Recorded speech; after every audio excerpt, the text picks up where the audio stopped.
Krishnaji, one of the questions which I feel lie at the very depth of the human mind is the coming to be and the ceasing to be, life and death. It is around these two, the wonder of birth and the fear of death, that the whole of man's life really, all his urges, his demands, his desires, his fears, his anxieties, rest between these two poles. Birth and death. Birth and death. At one level, we understand birth and death. But I think only the superficial mind understands. And unless we understand at depth the whole problem of existence which is held between these two, the whole problem that lies in the ending of anything, the fear, the anxiety, the darknesses and shadows which surround that one word. Why do you use the word problem? Why do you make that interval between birth and death a problem? Why do you call it a problem? In itself, birth and death are facts, but the mind can never leave them alone. The mind clings to one and rejects the other. No, but I'm just asking. And therefore the problem. Why do you use the word problem? That's what I'm Problem asking. is because of the shadows which surround one word, which is the joy and splendor of what we see as life, and the demand to hold to it at any cost and to evade that which means an ending.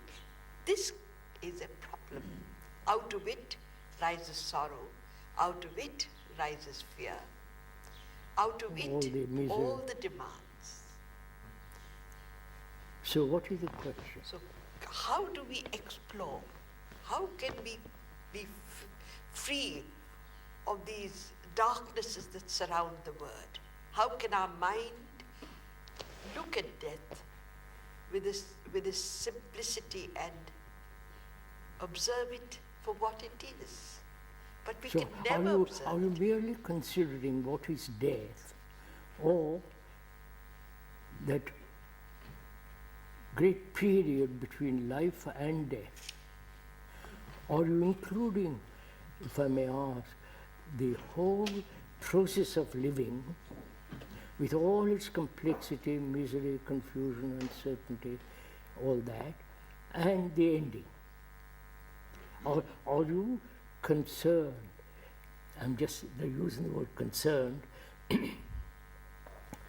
to find out what death means, and what this long process of struggle, conflict, misery, etc., to which we cling and avoid the other? Or are you asking the whole movement of it? You see, there is a whole movement of existence in which life and death are. But if you take it in and make the scope so wide, I don't think you can get to the anguish and of the sorrow of ending. I see. And I want to investigate into the sorrow of ending Because Is that all your, or are you inquiring, just a minute, may I ask, sorrow of ending sorrow, or are you inquiring into the whole process of living, dying, in which is included sorrow, fear, and all the rest of it?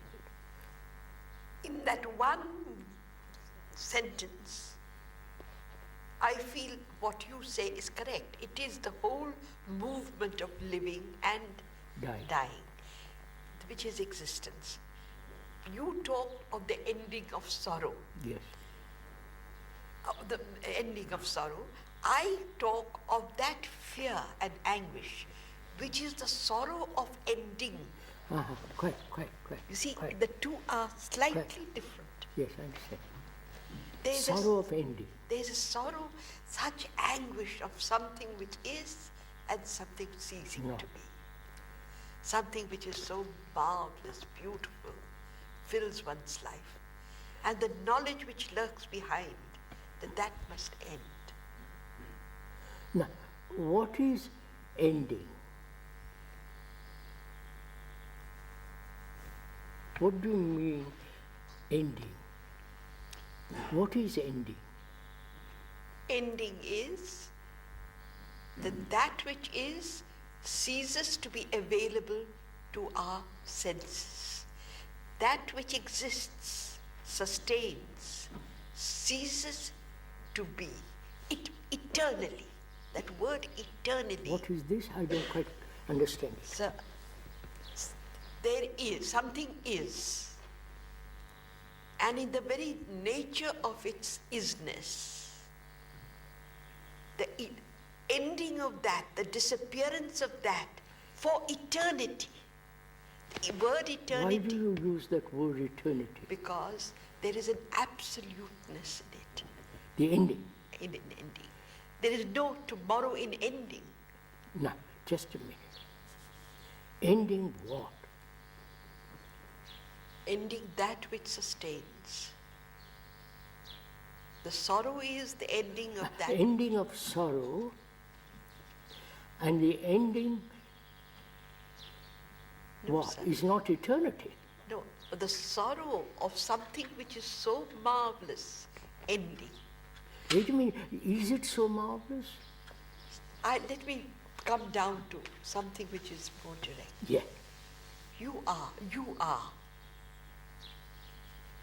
And that you should not be is no. great anguish. Yeah. You are, you. Not you are in No. a you are. Just a minute, what do you mean you are? You, Krishnamurti, is. All right. And in that word, in that statement itself, is the tremendous anguish of Krishnamurti ceasing to be. I say.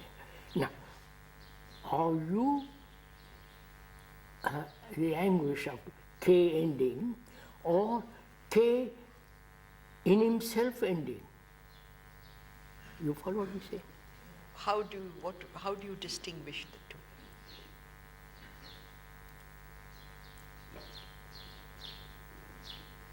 Death is inevitable to this person, right?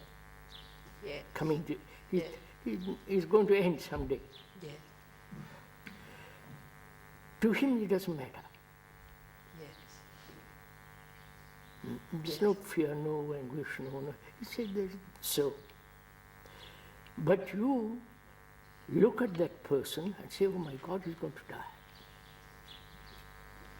Yes. So if I may use that word anguish as you use the word, is your anguish. It's my anguish. Yeah. Now why? Isn't it? Why should it be? Why should then? It is. No, don't. Why do you ask why? No, I want to know why someone dies, whatever he is, beautiful, ugly, all that human existence contained in that person, and he dies, which is inevitable. And I look at that person, I've lived with that person, I love that person. And that person dies. I am in ash, right? Yes. Why? Why am I in a terrible state, anguish, tears, desperate loneliness? Why am I in sorrow?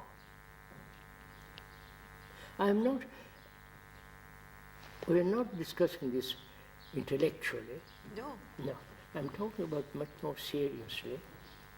Why should I've lost that person. It's been dear to me, companion, all the rest of it. And here comes to an end. I think it's really important to understand the ending. The ending. Because there is something totally new when there is an ending to everything. No, that is why I asked.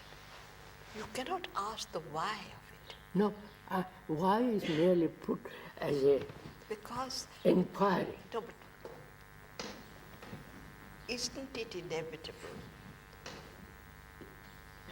He that was the perfume of my existence. Yes. Ceases. I loved him. Yes. He was my companion, sexually, from all the rest of it. Whom I felt full, rich. Yes. And that person comes to an end. Right? Isn't it sorrow? It is. My son dies, or my brother dies. It's a tremendous sorrow. Yes. I shed tears and anxiety. And mind then says, I must find comfort, and invents the idea that I'll meet him next life, and all that stuff begins. Now, I'm asking myself, why man carries this sorrow with him? I know it's sorrowful. I know it is devastating. It's as though the whole existence has been uprooted. It's like a marvelous tree torn down in an instant, cut down in an instant. That has happened.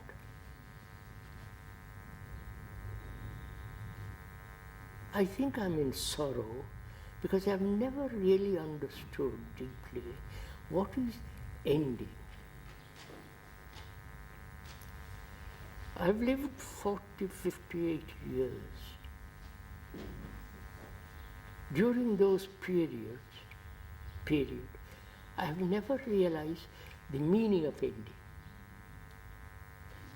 I understand. The ending, putting an end to something which I hold dear.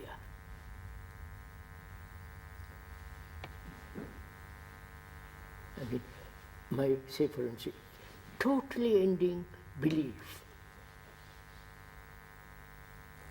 totally ending attachment. The ending of it, not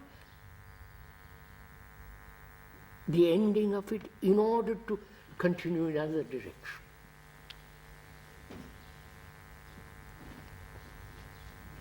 What makes the mind capable Of ending.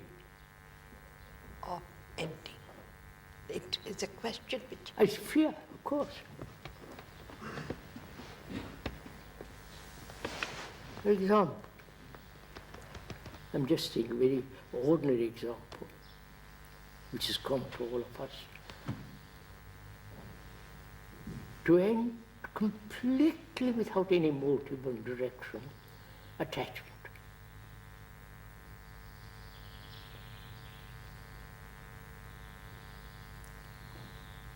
with all its complexity, with all its implications, to have no attachment to any, to your experience, to your memory, to your knowledge. That's what will happen when death comes.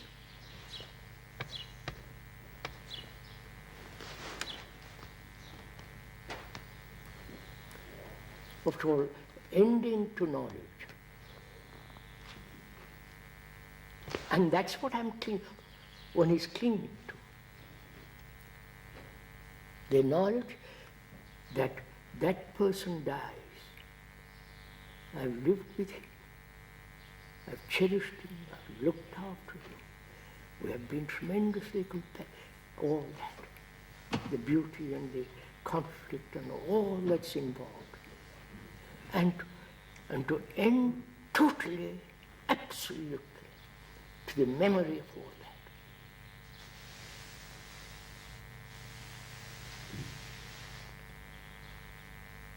that. That is death, right? That's what's going to happen. When my son, brother, wife, husband dies, mother.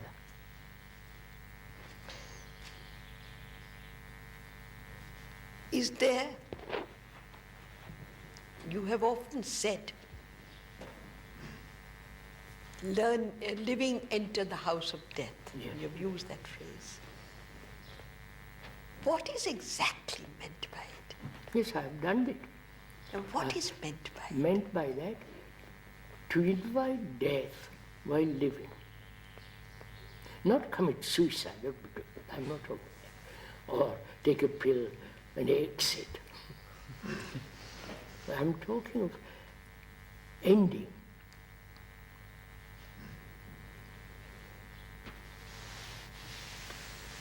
I think it's very important that not only the word itself contains a depth of meaning, the ending of something.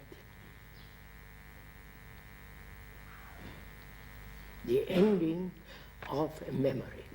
I'm taking that as a simple example. The memory of an experience which I have cherished, hold on to. Something that has given me a great delight, a sense of depth and well-being. And to that memory, I cling. And I'm living in that memory, though I do ordinary work and go to the office or whatever it is, but that memory is so endearing, so extraordinarily vital. I hold on to that. And therefore, I never find out what it means to end.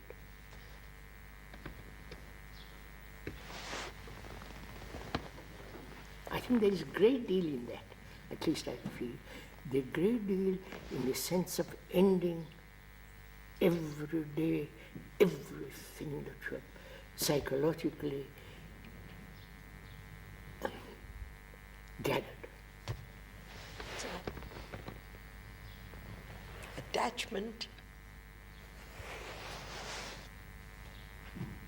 you can end. That is the end. That is death. That is not death. What would you call death? The organism coming to an end? Death? Or the image that I have built about you? You see, when you reduce it to that, I will say the image which you have built about you. But it is much more than that. Oh, what is much more? There is, of course, much more than that. But I'm just inquiring to it. It is much more than that. That is, I've lived with you, cherished you, and all the rest of it. And the image of you is deeply rooted in me. Yes. And I'm not talking about you die. And that image gathers greater strength. Naturally. Yes. I put flowers to it, give poetic words to it and all that. But it's the image that is living. And I'm talking about the ending of that image. Sir, Because the mind cannot enter into a totally new dimension if there is a shadow of memory of anything.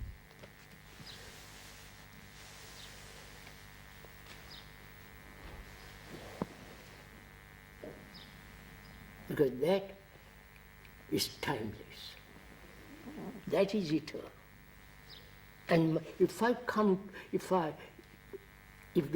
the mind is to enter into that, it mustn't have any element of time in it.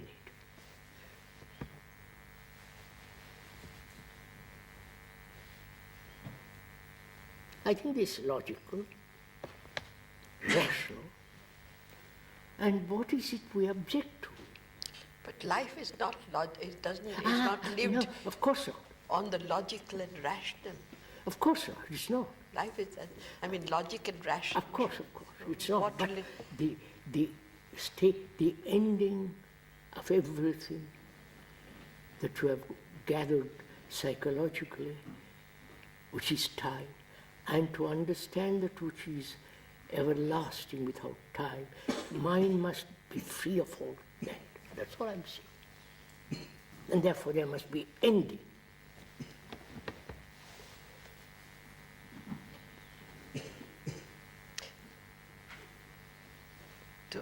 Therefore, then there is no exploration into ending. Oh yes. What is the exploration into ending? No, what is ending? Putting this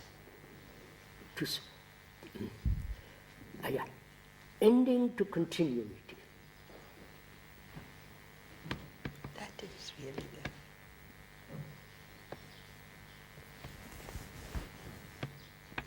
the continuity of a particular thought, a particular direction, a particular desire.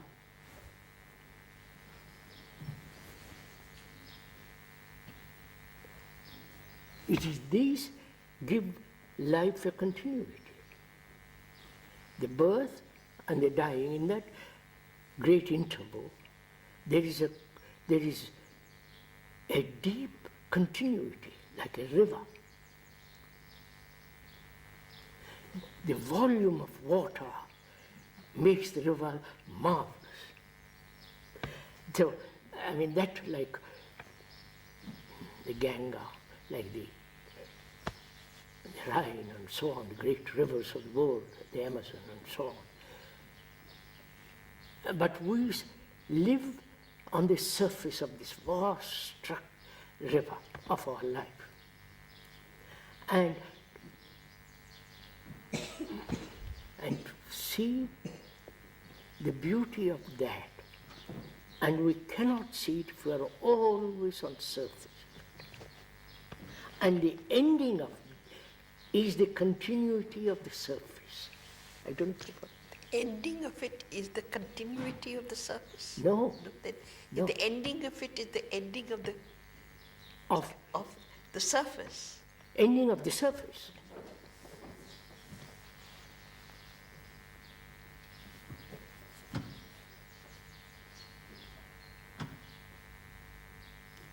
What dies? What? What dies?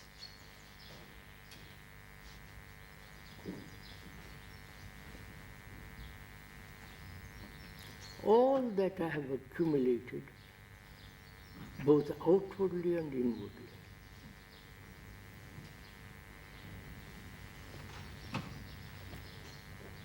I have built a good business, which brings me a lot of money, a good taste, nice house, a nice wife, children, beautiful garden.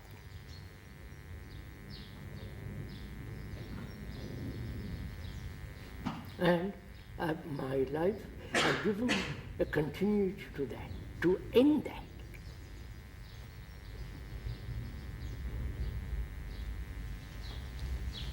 So may I, if you don't mind if I explore a little. You mean to tell me, with the death of the body of Krishnamurti, the consciousness of Krishnamurti will end? Please, I'm giving the great deal of weight in this. Yeah, there are two things you have said, consciousness of K and the ending of the body. Ending of the body. The body will end, Yes. that is obvious. Yes.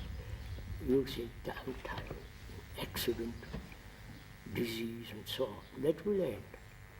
So what is the consciousness of that person? This enormous, unending, abounding compassion. Yeah. Suppose I take Let's that, put you it put it in through that the- words. yeah. I wouldn't call that consciousness. I'm using the word consciousness because it is associated with the body of Krishnamurti. Yes, but it is not. Because it is associated with the body of Krishnamurti, I can't think of another word. I can say the mind of Krishnamurti. I can say the No, consciousness. I would like keep to the word consciousness, Yes. if you don't mind. Yes. And let's look at it. The consciousness of a human being is its content. Yes. Right? Yes. The content is the whole movement of thought. Yes. The learning the language, the career, specialization, beliefs, dogmas, rituals, suffering, pain, anxiety, loneliness, desperate sense of fear. Yes. All that is the movement of thought. Yes. If the movement of thought ends, Yes. consciousness as we know it is not.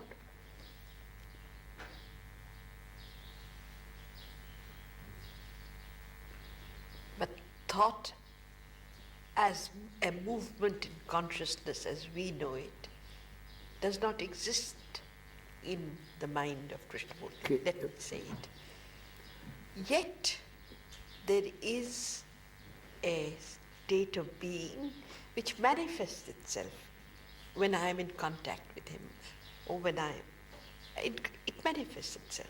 No. Therefore, whether you don't I'm reduce it to thought. No, one is very careful in pointing out something. Consciousness as we know it is the movement of thought. Yes. Ugly, noble, Yes, all yes, that. yes, It's movement of thought. yes, It's movement of time. yes, yes, I see that. I See yeah. that very clearly. Yes, That is the human consciousness as we know it is that. yes, When thought, after investigation, etc., comes to an end, yes, not in the material world, but psychological world, thought comes to an end.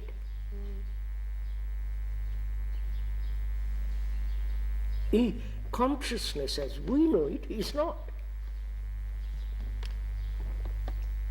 So you can use any other word, Well, I'm sticking to that but word. there is a state of being which manifests itself as Krishnamurti. Yes, yes, Now- yeah, yeah. What word shall I use? No, you can't. You're perfectly right. I'm not asking we should change words, but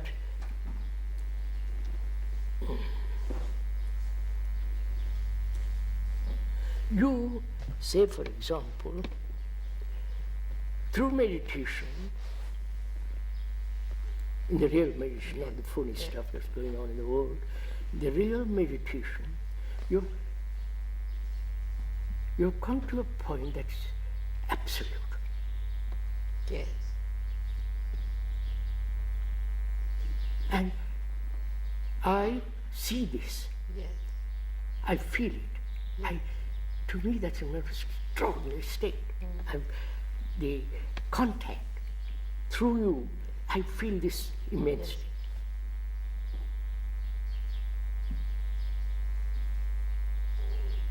Yes. And my whole urge, striving, says that I must capture. Have whatever word you use, right? But you have it, not you have it. It is there. It's not you, Pupul Ji, having it. It is there. It's not your samai. It is there. But it is there because of you. Ah. You see, It is there not because of me. It is there. Where?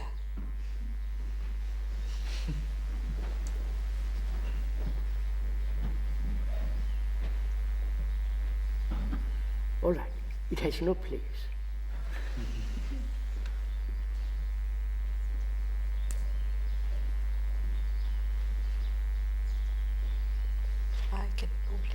I can only accept it up to a point. No, sir, I will not accept it. First of all, it's not yours or mine. Right? I only know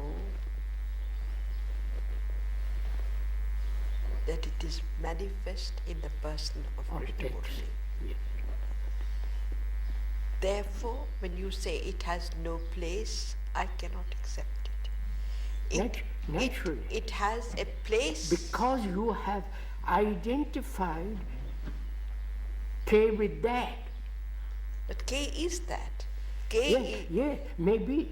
But K says it is nothing to do whatsoever with K or with anybody. It's there.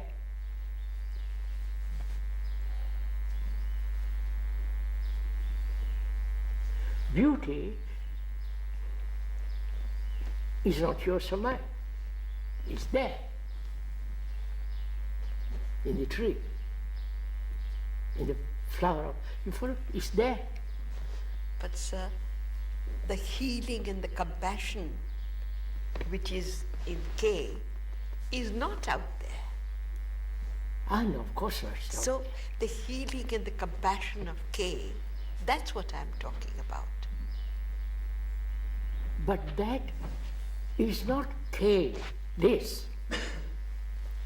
But it is manifest, and it will not be, it will cease to be manifest. That's what I'm asking. I understand, I get it. Please see this, sir. Of course. I understand what you're trying to say. I question that. What do you mean you question that? As it is, it may manifest through X. That which is manifested or which is manifesting doesn't belong to X.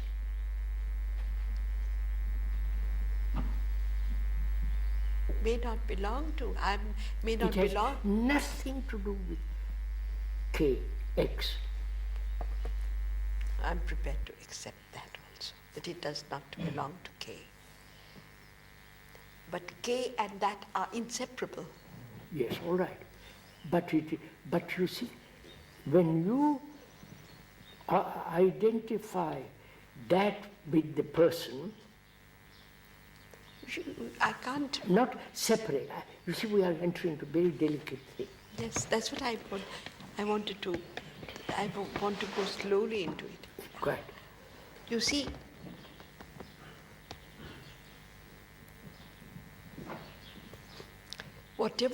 take the Buddha, whatever the Buddha consciousness was or was manifesting through him, it has ceased to be.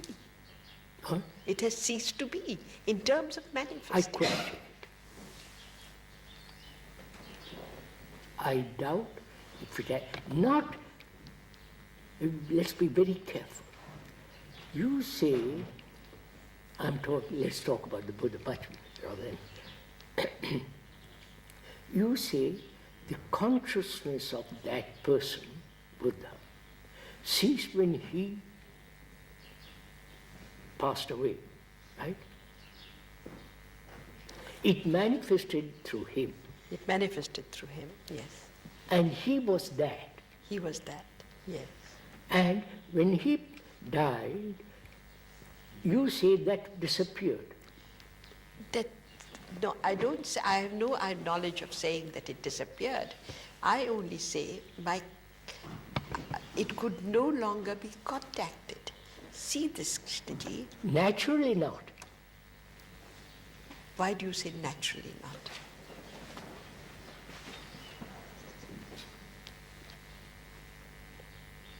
Because he made it known. He was illumined, and therefore he came to it. Yes, yes, yes, Therefore he and that were, yes, there was no division. yes. His disciples said, my God, he's dead. Yes. And with his death, that whole thing is over. It's over. I say it's not.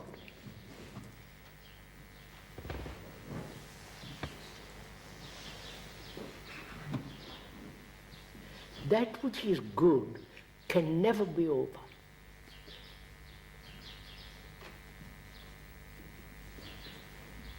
As evil, you can use that word without too much darkness involved in that word. Evil continues in the world. Right? That evil is totally different from that which is good. So, the good manifests upon it. The good will always exist, has always existed, as not the opposite of it. The evil in itself has continued. But we are moving away, sir. I know. Slightly we are moving away. I'm not quite sure. Doesn't matter. Go ahead.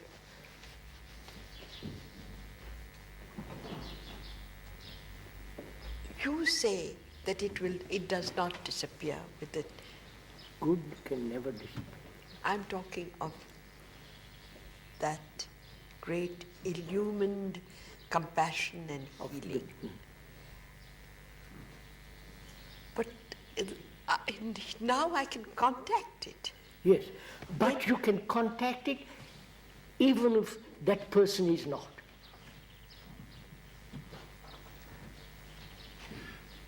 That's the whole point. It has nothing to do with person.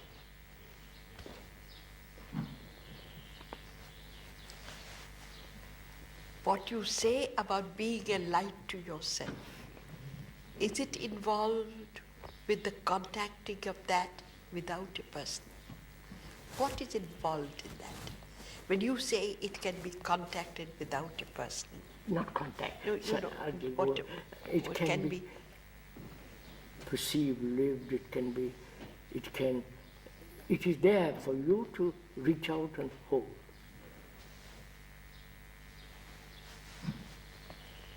And to reach out and to receive it, you must know all the thought as consciousness, which we know, has come to an end.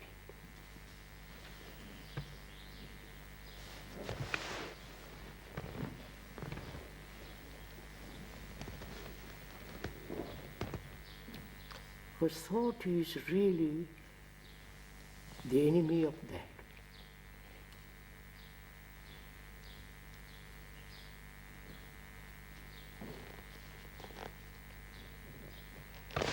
Thought is the enemy of compassion, obviously.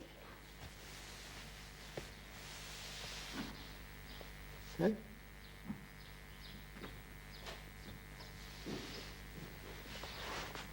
And to have this flame, I mean, it demands not a great sacrifice, this and that, but awakened intelligence which sees the movement of thought and the very awareness of ends.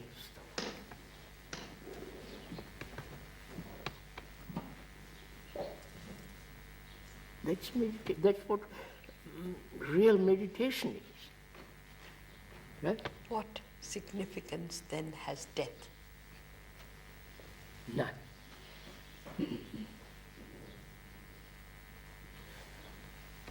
No. It has no meaning because you are living with a death all the time.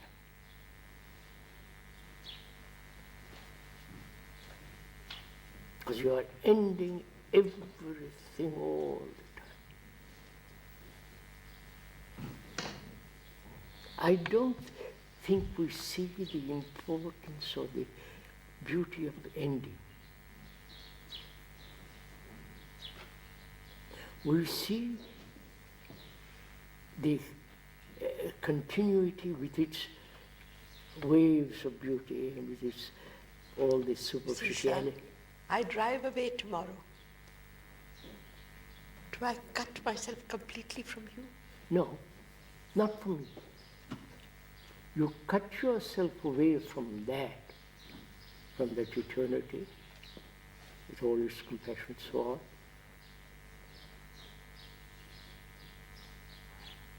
If it's no longer a memory.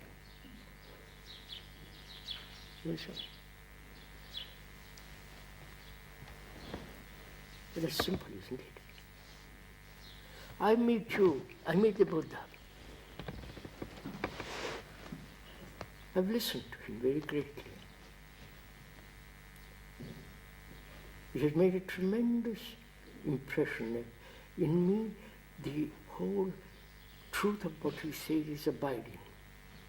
And he goes away.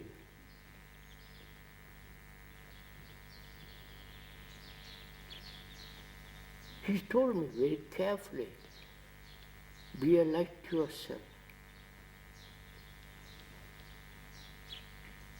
So that truth is with me. That it is the seed that is flowering in me. So if he goes away, the seed is flowering. I mean, miss him. I say, I'm sorry. He's a friend. I've lost a friend. Or somebody whom I really loved. That's it. But what is important is that seed of truth which has been planted by my alertness, awareness, intense listening. That seed will flower. Otherwise, what's the point of somebody having it? If X has this extraordinary illumination, I can use that word, this sense of immense compassion, love, and all that. If it's only that person has it, and he dies, what?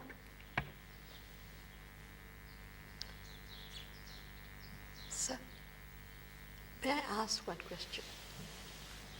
What is the reason for his being? Huh? What is the reason then for his being? What's the reason for his being? Yes. For his existence? Yes. To manifest that.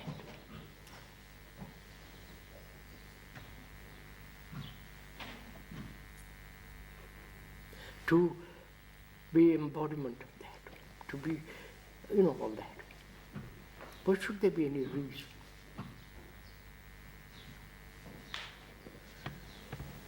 Flower has no reason. Beauty has no reason. It exists. But if I try to find a reason, the flower is not. I'm not mystifying all this. putting it all in a fog, it becomes mysterious, and it's not that. As I've said, it is there for anyone to reach and to hold it.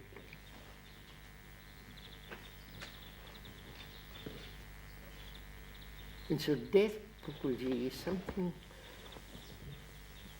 like birth, which is an extraordinary, must be extraordinary event to the mother and perhaps to the father. But the birth and death are so far apart. You follow? And all the travail of that continuity is the misery of man. And if that continuity can end each day, you are living with death, which then is a total renewal of something which has no continuity. That's why I think it's important to understand the meaning of the word ending. Totally ending to experience, or that which has been experienced and remains in the mind as memory.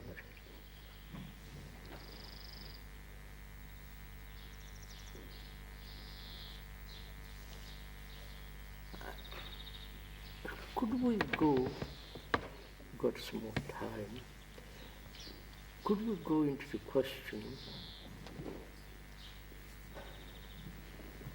whether a human being can live, apart from physical knowledge, driving a car, writing a letter and so on, that knowledge, can he live without time and knowledge?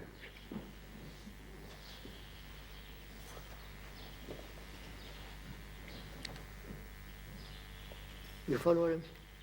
No, but isn't what we said so far, that is living with ending, in the very nature of this question? Yes. That's why I brought it in. That is, when the mind is capable of living with ending, yes, it's capable of living there with the ending of time, yes, and the ending of knowledge. I mean, this may be just a lot of words. No, but sir, doesn't it involve, you see, one of the things is you can do nothing about it, but you can observe and listen. And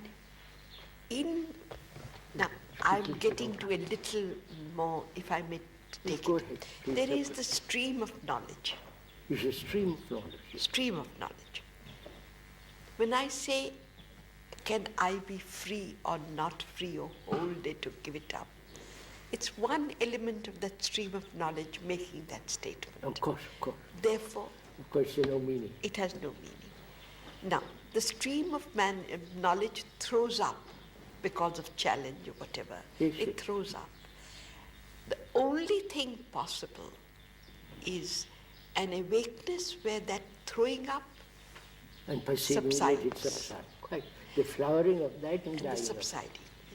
Is there anything else really for man to do but to be awake to this rising and subsiding? Are you saying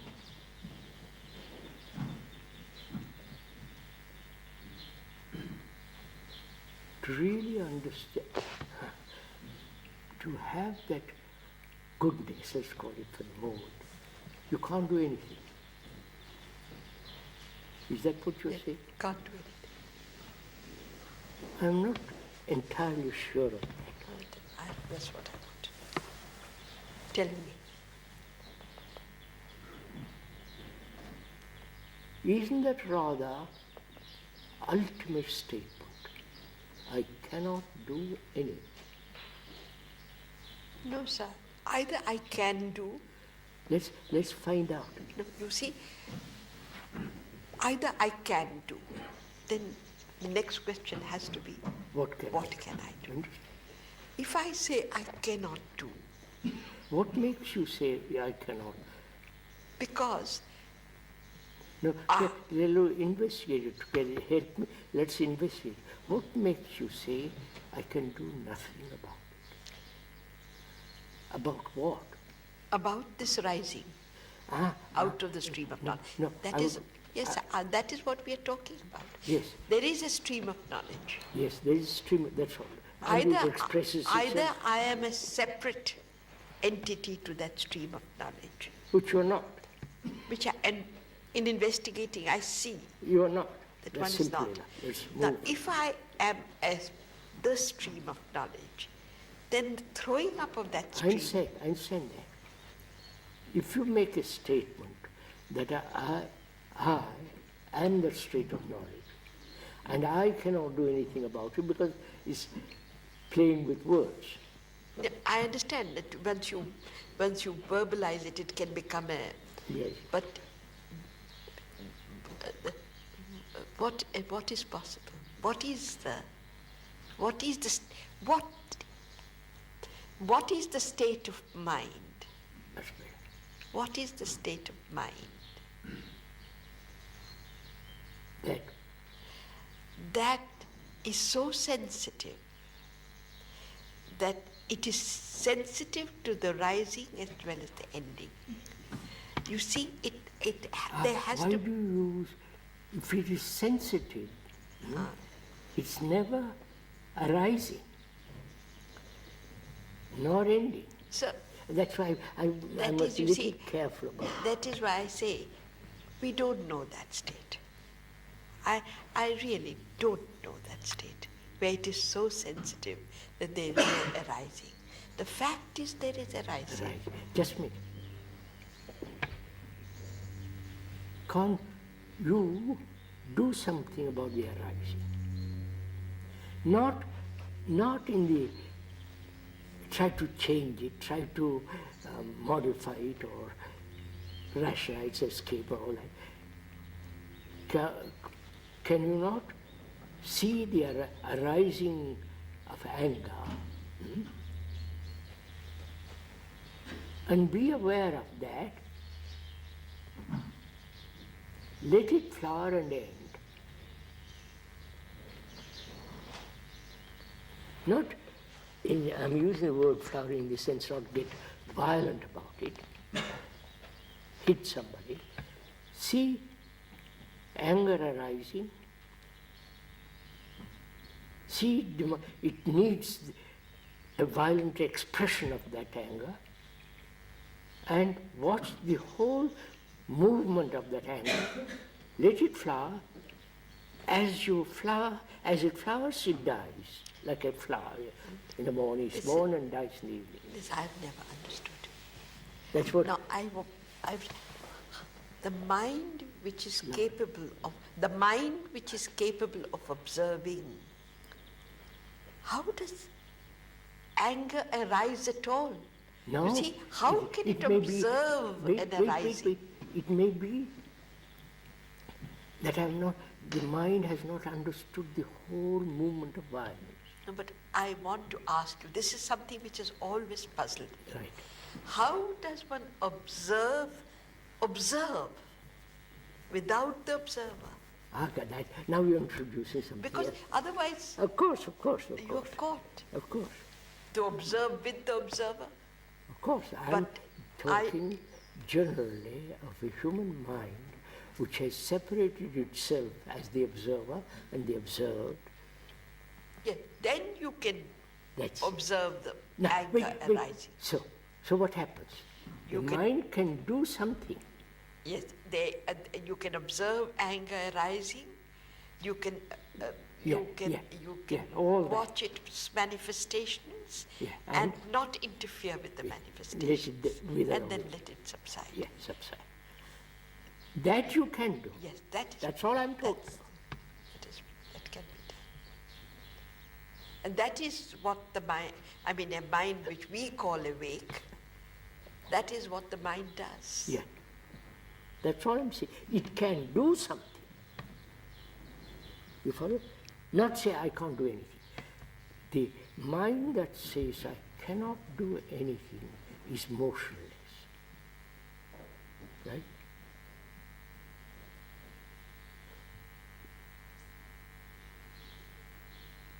It's only the mind that says I can do something is active. It's only the mind that says I cannot do anything, therefore it's absolutely quiet.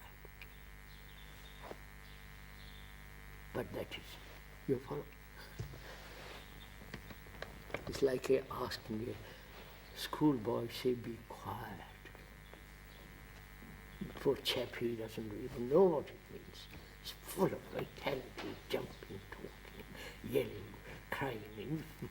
To him, that's life.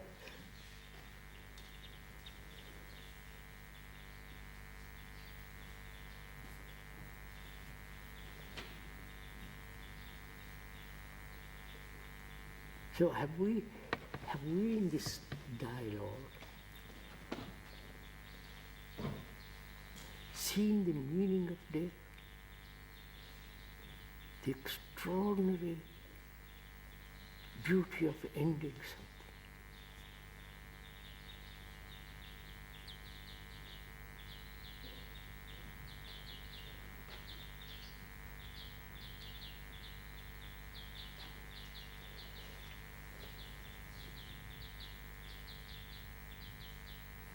Even ending to learning.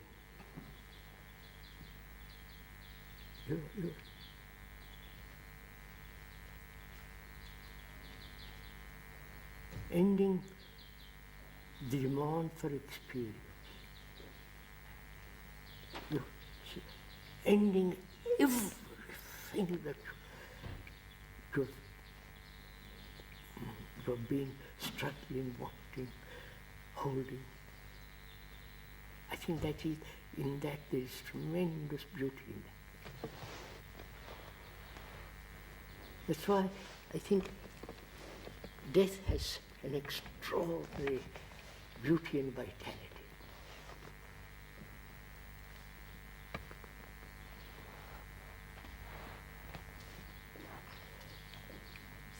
How do you think there can be a learning of the mind, in the mind, to face an ultimate death? What? To face the ultimate death. What is there to learn, Pupul? It's very interesting. There's nothing to learn except no, but what is there to learn? The mind, this statement of yours, the mind must receive it without agitation. Yes, yes. You see? Yes. Without agitation. To receive a statement like that without agitation is the only way that when death comes, there will perhaps be no agitation. Yes, that's right. Not yes. I'm using the word agitation.